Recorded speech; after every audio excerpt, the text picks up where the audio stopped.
ইব্রাহিম আলাইহিস সালাম ওনাকে মালাকুল মউত আজরাইল ওনার জান কবজ করার জন্য আসছে। তা আসার পরে আজরাইল জি বলছে, হে আল্লাহর নবী ইব্রাহিম, আমি আসছি আপনার জান কবজ করতে, আপনি যাবেন?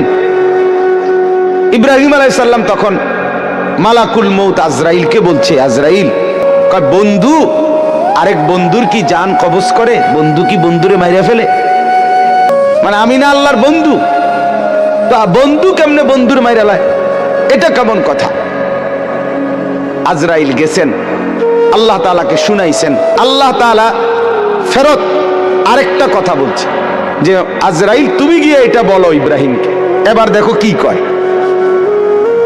আজরাইল আসছে, আয়েশা বলতেছে, আল্লাহ বলছে আপনাকে জবাবে, বন্ধু কি বন্ধুর সাক্ষাৎ পেতে চায় না? বন্ধুর সাক্ষাতে যাবেন না? ইব্রাহিম আলাইহিস সালাম সাথে সাথে বুঝে ফেলছে, হায়, এটা তো আসলে মৃত্যু না, এটা তো আমারে মেরে ফেলা না, এটা তো আমার রূহ কবজ না, বরং আমাকে তো আমার মাওলার সাথে মিলায়া দেওয়া।